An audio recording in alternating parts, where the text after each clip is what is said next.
All right. Good morning, everyone. It is February 7th, 2022, and my name is Moe Biltagi.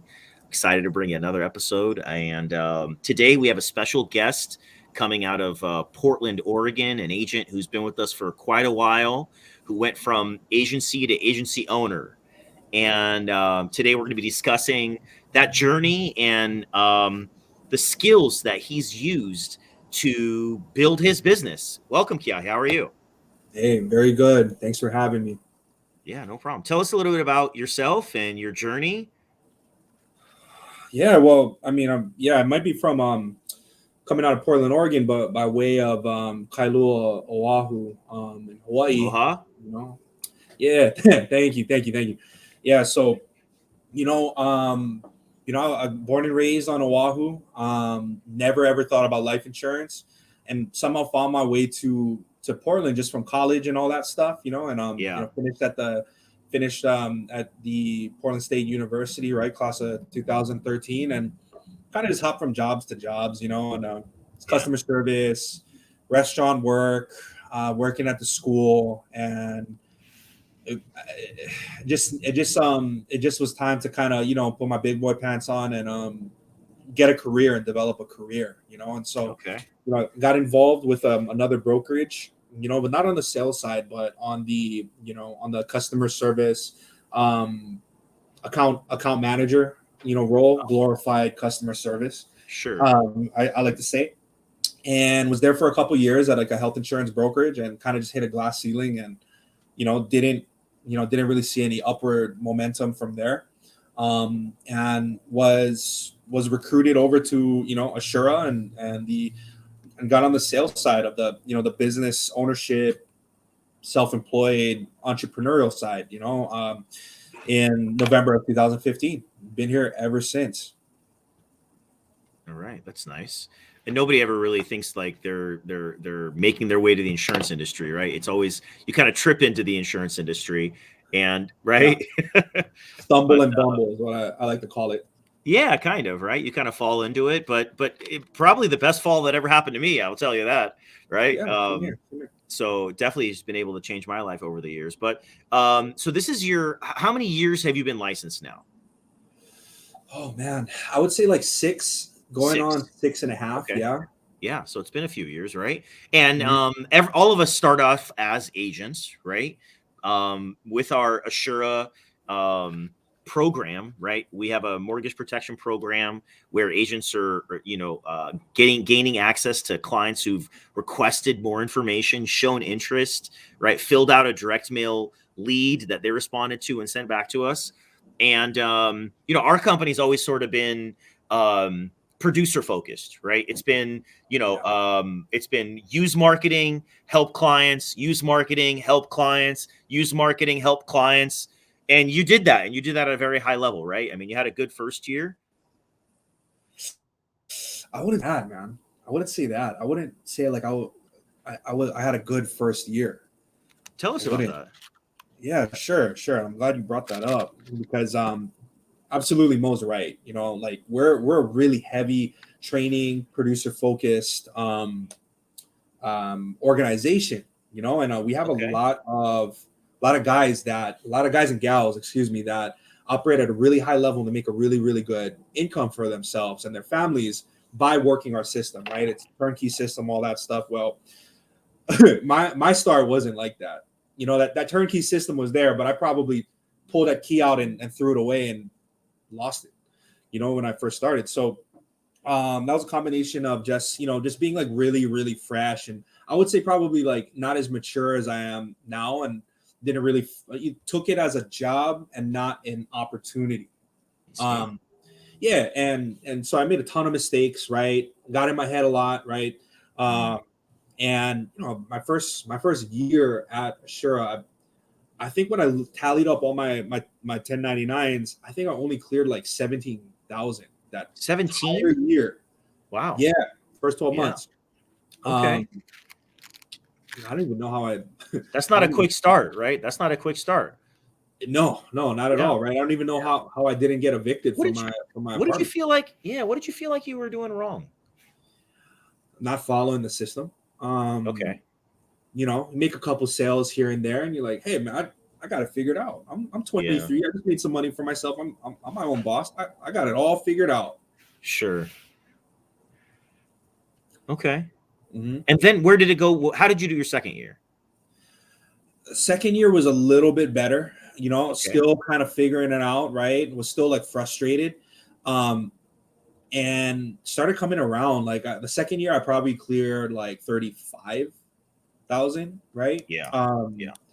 Driving all over the creation, right? Going face to face to see clients and acquire So that's clients and almost all that. double. I mean, you doubled your income from the first year to the second year, Yeah, yeah. right? Still Yeah. making the same mistakes, right? And not taking ownership of those mistakes, Mm. and really realizing it, right? That was a big thing for me. Um, but yeah, so a little bit improvement, but that's how my second Yeah. year went. Sure. What year do you think things really started to blossom, and what changed, and how much did you make?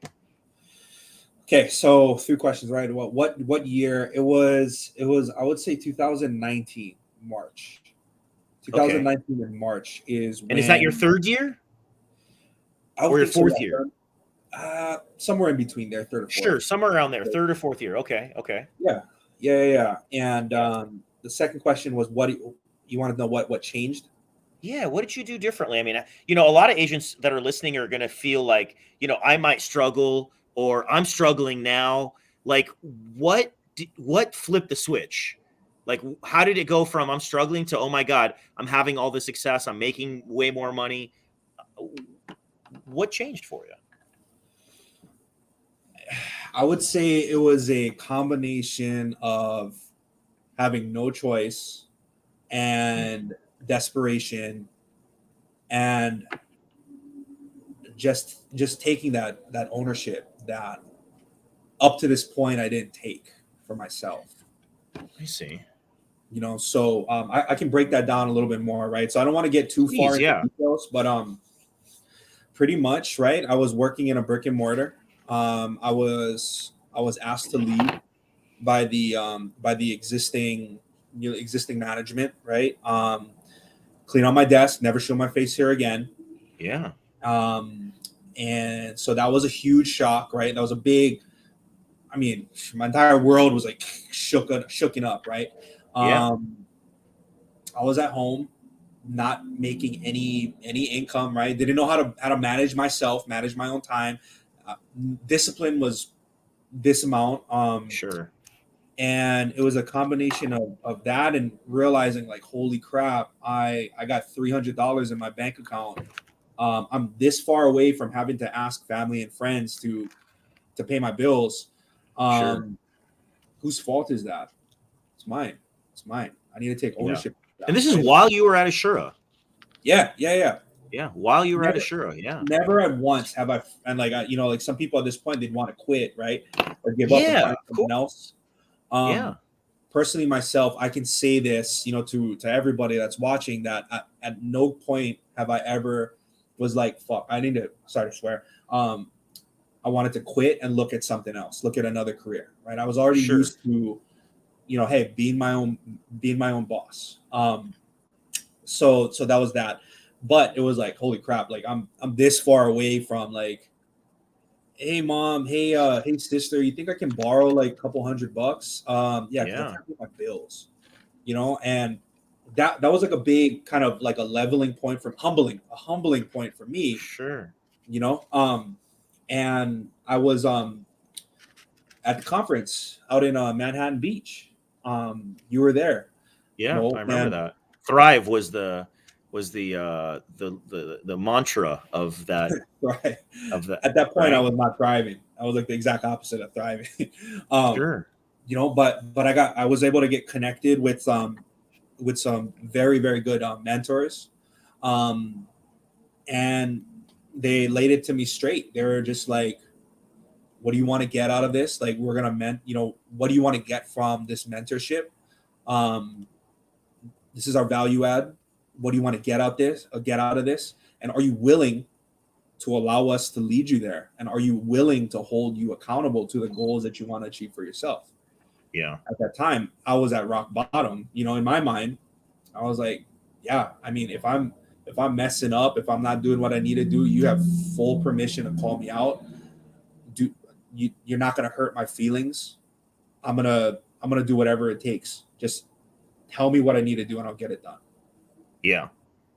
Yep. And what were some of those tell me what to do and I'll get it done advice?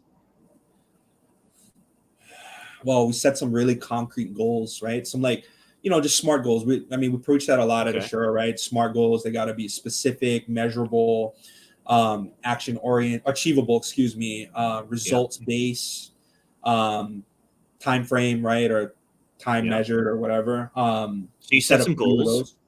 What Yep. else? Set some goals, achievable, right? That measure that aligned with that smart framework. And we spent time and broke down exactly what it's going to take to achieve that on a quarterly, on a monthly, on a weekly basis, daily basis, even Maybe too. could we call that a plan of action? Plan of action, yes. Right. um Okay. and then there was an accounting of my skills up to that point, right? Like, what does your sales process look like? What does your script look like? What does your product knowledge look like? What does your organization look like, right? All of that stuff. And it got a grade from A to F. Yeah. And some stuff I was really good at, and most stuff Sure. I was either fair or very poor at. So that Yeah. was It that sounds was the like they second assessed your thing. skills too, right? They assessed your skills really. Correct. And Absolutely. kind of you figured out where you needed the help. Absolutely. Yeah. Yeah. Yeah. I was piss And so poor on a once lot of you stuff. got that, you went from making, you know, 15, 20, 30, 40,000 a year to what? Broke 6 figures that year. Broke six figures. Yep, for the first time Yeah. ever, right, in my working career How ever. exciting was that?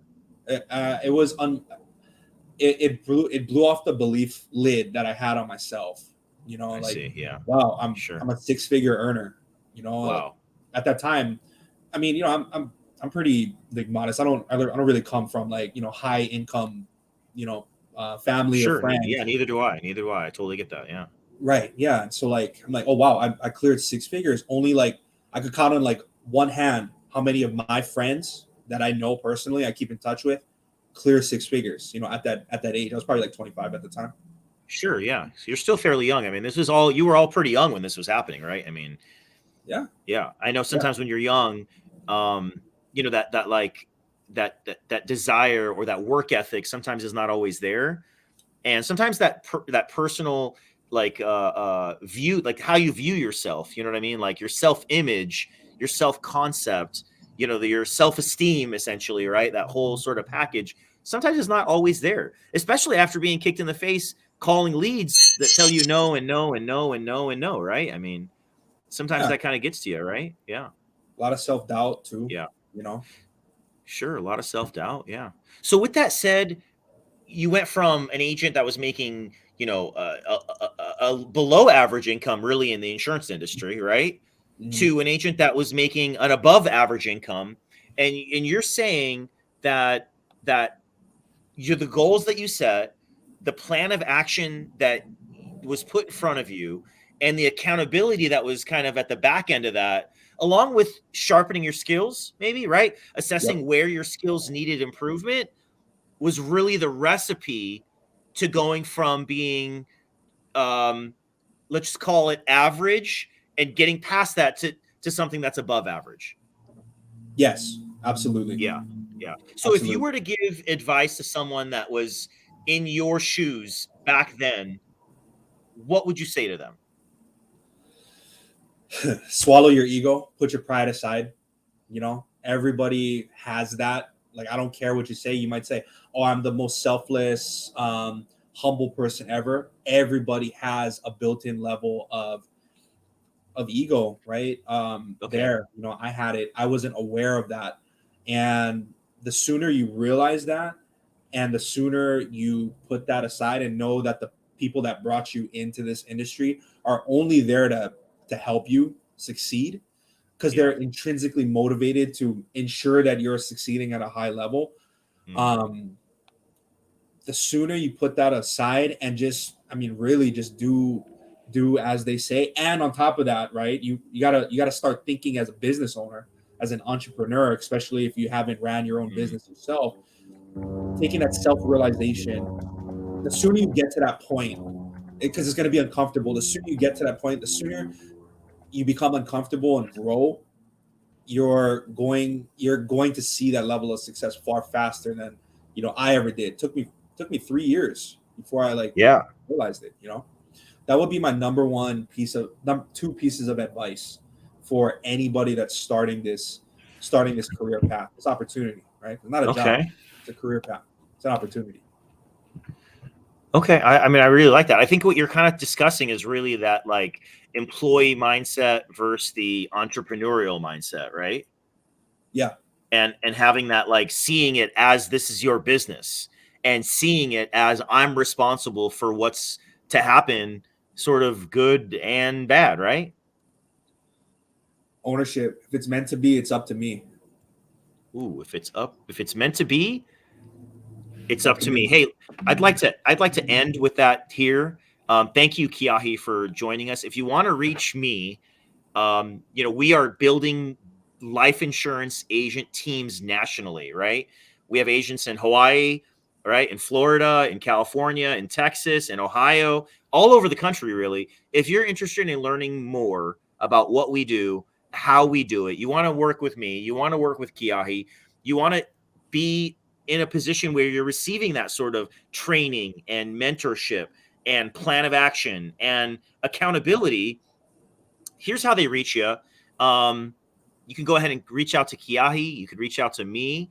Keahi, thank you for taking the time to join me today and sort of pour into agents across the country that are learning and that are struggling and that are looking for that next level in their career. Looking forward to having you back soon. Yeah, appreciate you. You mind if I say like one last thing? Absolutely. Yeah, go ahead. Go ahead. Yeah. Yeah, so I gotta give like a call to action to all my brothers and sisters on in the 50th state, out in Hawaii, right? Big Island, Kauai, Oahu, Yeah. Maui, Molokai. But Hawaii people are severely underrepresented in this industry, so there's a huge Okay. opportunity for local people to really take control of their lives. It's already hard to live in Hawaii just because of cost of living and everything. Yeah. Everybody needs dual incomes, works multiple jobs, all that stuff. This is a true opportunity where you can capture not only the income that you want to achieve, but the income that you deserve. And you also have the opportunity to get that time back, so you're not having to work multiple jobs just to make ends meet. So please hit us up. We'll answer any questions that you have, and if it's the right fit, we can point you in that direction and help you out to achieve that for yourself. But hit me up, hit Mo up, Yeah. and we won't let you down. All right, I love that. Shout out to everyone in Hawaii. I've been to Hawaii. It's a beautiful place. And I'm sure there's lots changing there with COVID and things. So our hearts out with all of you out there in Hawaii and everywhere else in the country that are dealing with these ups and downs in these COVID days. So thanks again, Keahi. Enjoy your day, everyone. Bye. Yep.